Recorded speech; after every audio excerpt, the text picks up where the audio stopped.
Hello learners, welcome to my channel Aryan Arya Academy. Today we are going to learn on geometrical representation of polynomials. In previous classes already discussed about the different types of polynomials, basic terms of polynomials. Today now these polynomials how to represent in geometrical way. So first of linear polynomials how to represent in geometrically in graph. So हम सभी जानते हैं कि linear polynomials as a graphically represent a straight line. So in general form of linear polynomials y equal to ax plus b, a not equal to 0, these linear polynomials intersect x-axis at a point minus b by a and 0 as a coordinate of the intersecting point on x axis. So किसी linear polynomials को अगर हम graph पे represent करेंगे तो एक straight line construct होगा जो एक्स एक्सिस पे वन पॉइंट पे इंटरसेक्ट करेगा. That intersecting point is also known as zeros of the polynomial. So geometrical representation of linear polynomials, the graph of linear polynomials is a straight line. It cuts the x-axis at exactly one point. Set x-axis intersecting point is this intersecting point of x-axis is also known as zeros of the linear polynomial. Now geometrical representation of quadratic polynomial. The graph of quadratic polynomials is a parabola. parabola आपके लिए new terms है, but in next 11th-12th class में, senior higher class में आप coordinate geometry पढ़ेंगे तो वहाँ पे parabola आप टर्म्स मिलेंगे और आपको बताया जाएगा. लेकिन यहाँ पे बस हम आपको इतना ही समझाएंगे कि parabola it's look like a U which either open upward or open downward depending on the value of a in ax square plus bx plus c. ax square plus bx plus c is a general form of quadratic polynomial where a not equal to 0. अब a not equal to 0 है तो a की possibility या either greater than 0 होगा या either less than 0. अब इस case में क्वाड्रेटिक पोलिनोमियल्स के दो बेसिक केसेस होंगे. If a greater than 0 then parabola open upward that means कि such type of graph open upward if a greater than 0. Similarly, if a is negative, it's open downward that means like such type. A parabola that is graphically presentation of quadratic polynomial open downward if a less than 0. a less than 0 के case में a open downward such type of geometrical figure construct होंगे। It cuts अब दोनों cases में a greater than zero and a less than zero case में 3 अलग अलग आपके ग्राफ होंगे। For example in the graph, in this graph the graph cut x-axis at two distinct points like a dash and a. The coordinate points of a and a dash are the two zeros of the quadratic polynomials ax square plus bx plus c in this case. That is this parabola graph, that means this quadratic polynomial graph intersect two different points on x-axis, so that these two different distinct point is also zeros of the polynomials. Similarly, in this graph the graph cuts the x-axis at exactly one point at two coincident points, so the 2 points a and a dash of coincide here to become 1 point a. अब ये दोनों points coincide होकर एक point बन गया, that means कि वो एक एक्सिस को वन पॉइंट पे इंटरसेक्ट कर रहा है, दैट मीन्स एक्स एक्सिस को ओनली वन पॉइंट पे टच कर रहा है. That means in this graph having only one zeros. Another, in this graph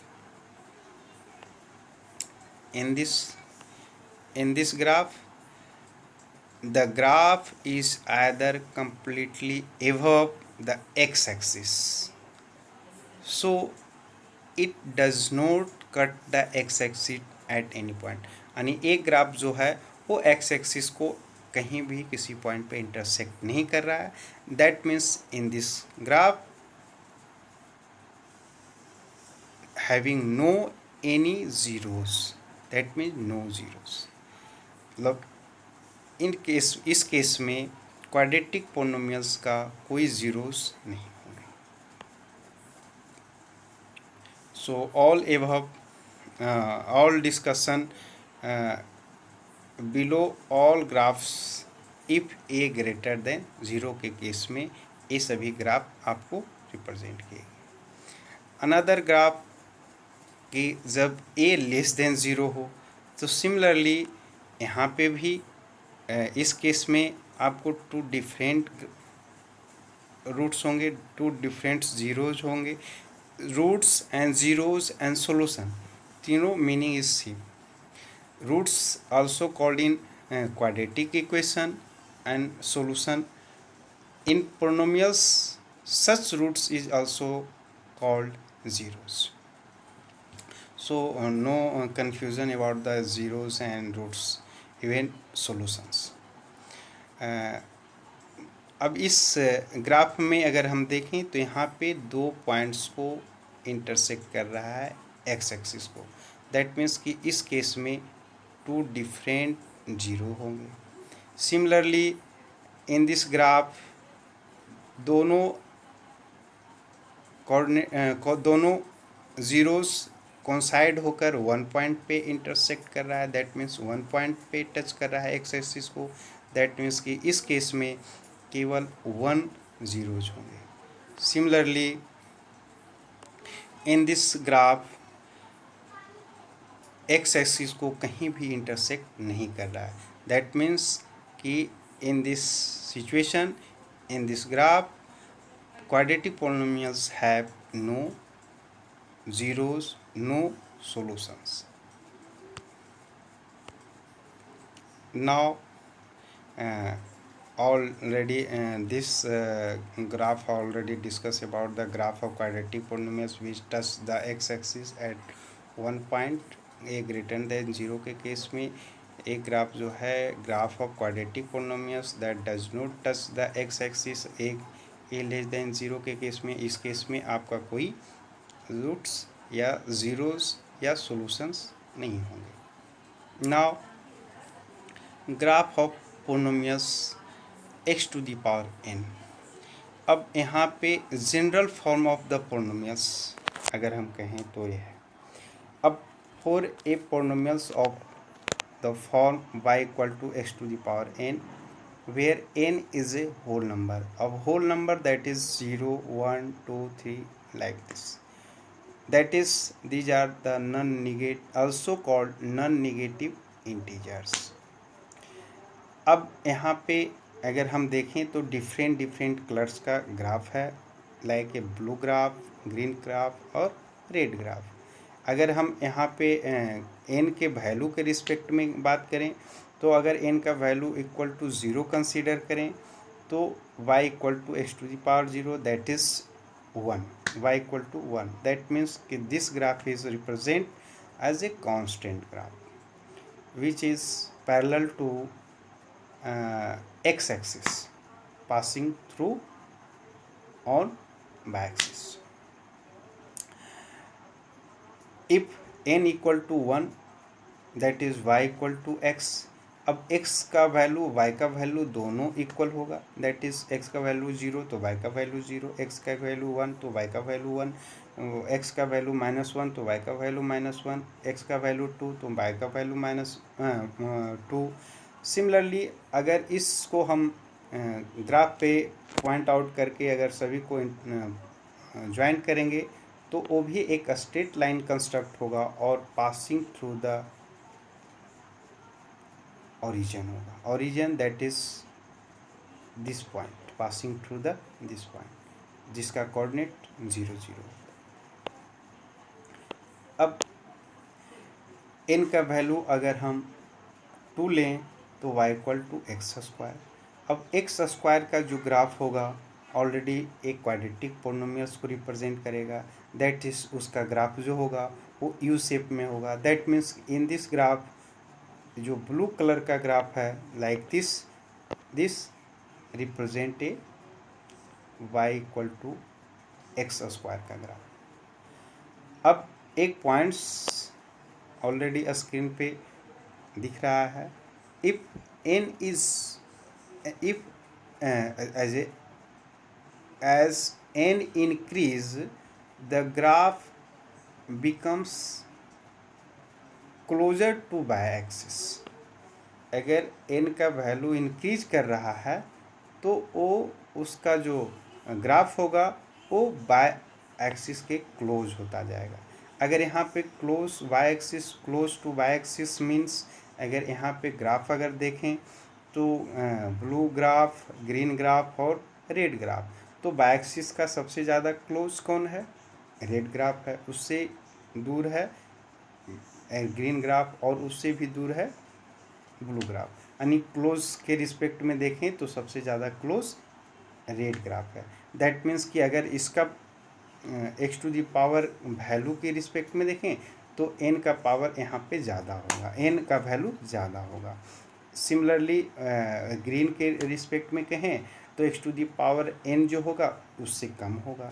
similarly फिर वाई ब्लू ग्राफ की बात करें तो यहाँ पे उसका जो वैल्यू होगा x to the power n का वैल्यू रिस्पेक्टिवली कम होगा। अब यहाँ पे एक पॉइंट्स है कि if n is odd the graph lie in the first and third quadrant. अब n का वैल्यू अगर ऑड दैट मीन्स n का वैल्यू 1 हो, 3 हो, 5 हो लाइक दिस, तो उसका ग्राफ जो होंगे वो फर्स्ट क्वाड्रेंट ए हुआ, सेकेंड क्वाड्रेंट ए, थर्ड क्वाड्रेंट ए, फोर्थ क्वाड्रेंट। तो दैट मीन्स कि जब ऑड नंबर n का वैल्यू ऑड होगा तो फर्स्ट क्वाड्रेंट और थर्ड क्वाड्रेंट होगा। दैट मीन्स कि y इक्वल टू एक्स का फर्स्ट क्वाड्रेंट और third quadrant, x to the power q का, तो यहाँ एक ग्राफ जो बनेंगे इस क्वाड्रेंट और इस क्वाड्रेंट में होंगे। Similarly x to the power 5 की बात करें तो इस क्वाड्रेंट फर्स्ट क्वाड्रेंट और थर्ड क्वाड्रेंट में होगा। If n is even, the graph lie in the first and second quadrant. Similarly, if n is even, the graph lie in the first and second quadrant. That means this and this. अगर x का value x square की बात करें, x to the power 4 की बात करें, x to the power 6 की बात करें, तो इन सभी का जो ग्राफ बनेगा वो फर्स्ट, दैट मीन्स कि this quadrant and this quadrant में होंगे उसका ग्राफ। अगर यहाँ पे ब्लू ग्राफ का बात करें तो निश्चित रूप से वो ग्राफ एक्स स्क्वायर का हो सकता है या एक्स टू द पावर 4 का भी हो सकता है। लेकिन अब यहाँ पे डिपेंड करेगा कि अगर अगर इसको x टू द पावर 4 करें तो ज़रूर ग्रीन का जो होगा x टू द पावर 5 का होगा और रेड का x टू द पावर 7 या 9 होगा, क्योंकि ये फर्स्ट क्वाड्रेंट और थर्ड क्वाड्रेंट को रिप्रेजेंट कर रहा है। तो these are the basic and general form of the graph. So already explain the basic and general form of the graph. Now, zeros of the polynomial.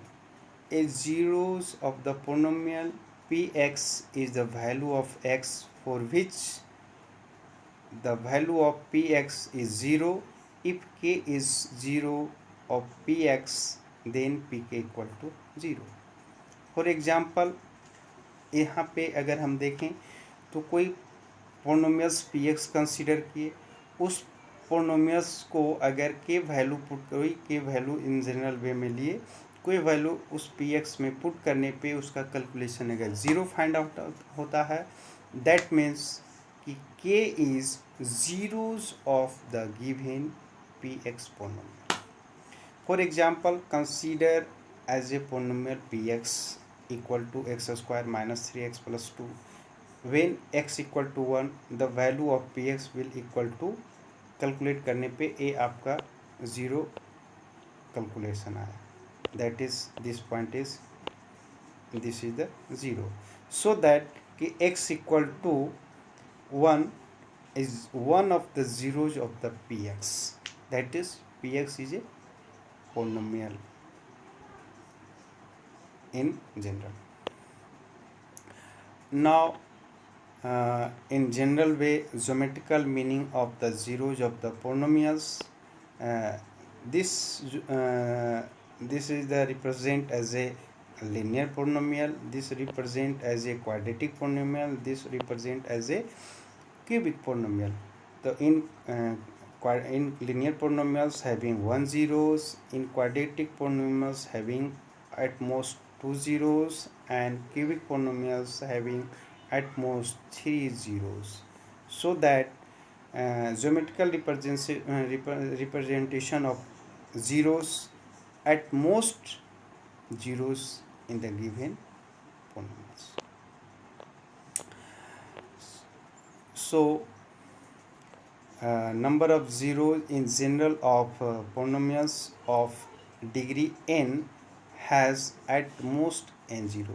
That means कोई भी अगर polynomials की बात करें तो जिसका जितना उसका डिग्री होगा मैक्सिमम उसका उतना जीरोज हो सकता है, उससे कम भी हो सकता है, but maximum at most n zeros अगर n degree of the polynomials. In this case, a linear polynomial has 1 zeros because degree of linear polynomials is 1. Quadratic polynomials has at most 2 zeros because quadratic polynomials of degree is 2. A cubic polynomials has at most 3 zeros because cubic polynomials of degree has 3.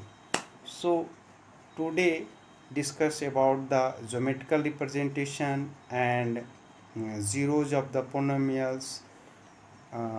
These are the basic concept already discussed about the geometrical representation of the different types of polynomials and zeros. So okay, thanks all learners and thanks for watching.